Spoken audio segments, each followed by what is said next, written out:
श्री साईनाथ नवांची कथा काय तिज लागून तीही तितुके टाकील ओवाळून तथापि ते दान अपूर्वतीस परम थोर भाग्ये आगळी तेणेच ऐशिया कृपेची नवाळी पावती झाली नवरत्नावली निज कर कमळी साईंच्या गेले जातील कितीसे नव परी हे दान अति अभिनव की जो तिचा जीवात जीव देईल की आठव साईंची आले सन्निध देहावसान तरीही राखून अनुसंधान चारा पाचाची सांगड घालून आमरण स्मरण दिधले तिस ऐसा दावोनी सावधपणा निकटवर्ती पाठविले भोजना मात्र ग्रामस्थातील एका दोघांना बैसविताना देखिले परी काही प्रेमळ भक्तांनी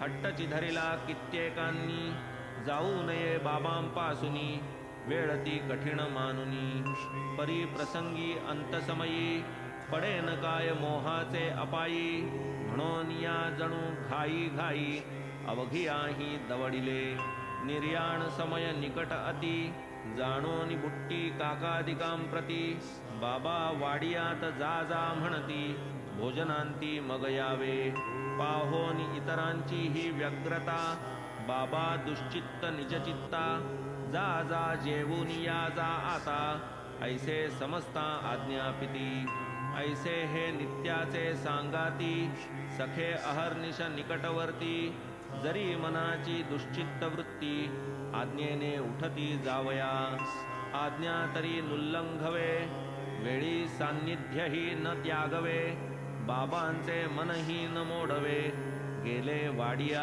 भोजना भयंकर दुखण्याचे प्रमाण कैचे जेवण कैचे खाण बाबांपाशी गुंतले प्राण विस्मरण क्षण साहेना असो जाऊनी जेवू बैसले इतुक्यात मागूनी बोलावू आले अर्धपोटीच धावत आले तव ते अंतरले भेटीला आयुर्दाय स्नेह सरता प्राणज्योती मंद होता बयाजीचे अंकावरता देह विश्रामता पावला नाही पडून वा निजून स्वस्थपणे गादीसी बैसून ऐसा स्वहस्ते धर्म करून केले विसर्जन देहाचे समर्थांचे मनोगत न होता कोणासही अवगत देह विसर्जिला हातोहात ब्रह्मीभूत जाहले घेऊन देह मायेची बुंथी संत सृष्टी माझी अवतरती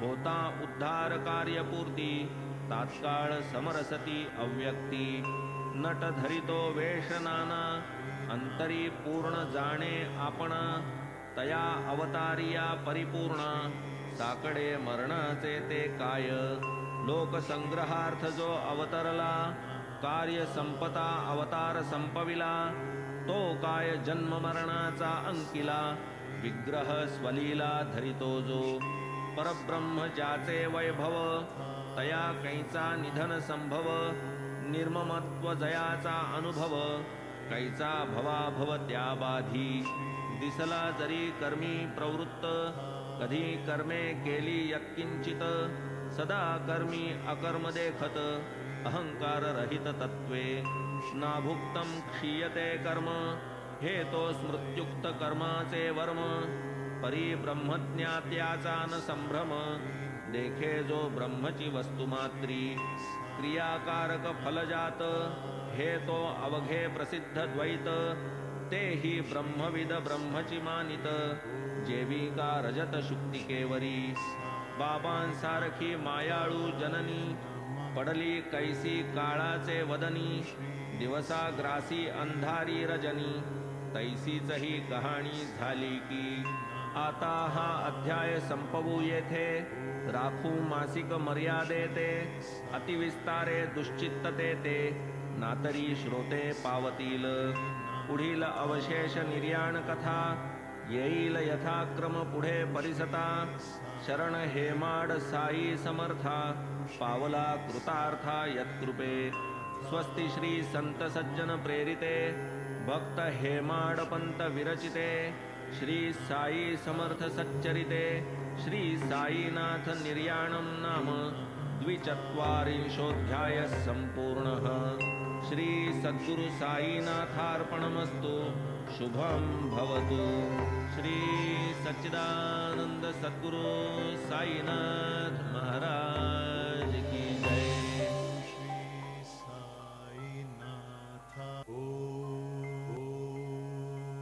श्री साईनाथाय नमः। ॐ श्री साईनाथाय नमः। ॐ श्री साईनाथाय नमः। ॐ श्री साईनाथ। ॐ श्री साईनाथाय नमः। ॐ श्री साईनाथाय नमः। ॐ श्री साईनाथाय नमः। ॐ श्री साईनाथ। ॐ श्री साईनाथाय नमः। ॐ श्री साईनाथाय नमः। ॐ श्री साईनाथाय नमः। ॐ श्री साईनाथ। ॐ श्री साईनाथाय नमः। ॐ श्री साईनाथाय नमः। ॐ श्री साईनाथाय नमः। ॐ श्री साईनाथ। ॐ श्री साईनाथाय नमः। ॐ श्री साईनाथाय नमः। ॐ श्री साईनाथाय नमः। ॐ श्री साईनाथ। ॐ श्री साईनाथाय नमः। ॐ श्री साईनाथाय नमः। ॐ श्री साईनाथाय नमः। ॐ श्री साईनाथ। ॐ श्री साईनाथाय नमः। ॐ श्री साईनाथाय नमः। ॐ श्री साईनाथाय नमः। ॐ श्री साईनाथ। ॐ श्री साईनाथाय नमः।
श्री साईनाथाय नमः।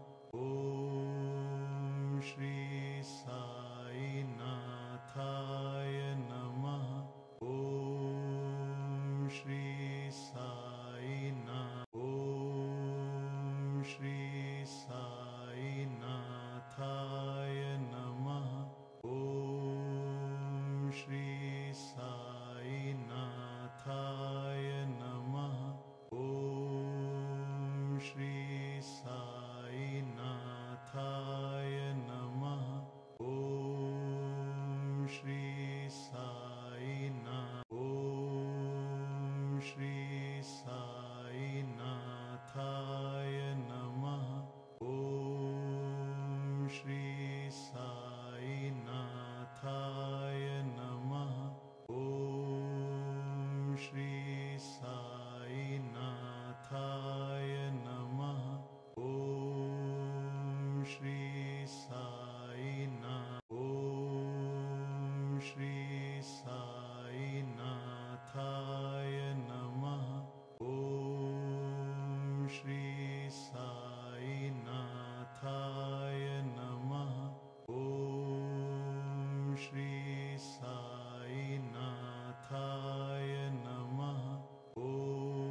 श्री साईनाथ ॐ श्री साईनाथाय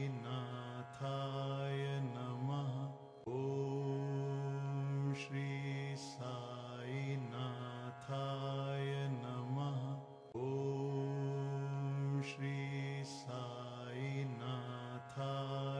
नमः ॐ श्री साईनाथ ॐ श्री साईनाथाय नमः ॐ श्री साईनाथाय नमः ॐ श्री साईनाथाय नमः ॐ श्री साईनाथ ॐ श्री साईनाथाय नमः ॐ श्री साईनाथाय नमः ॐ श्री साईनाथाय नमः ॐ श्री साईनाथ ॐ श्री साईनाथाय नमः ॐ श्री साईनाथाय नमः ॐ श्री साईनाथाय नमः ॐ श्री साईनाथ ॐ श्री साईनाथाय नमः ॐ श्री साईनाथाय नमः ॐ श्री साईनाथाय नमः ॐ श्री साईनाथ ॐ श्री साईनाथाय नमः ॐ श्री साईनाथाय नमः ॐ श्री साई ॐ श्री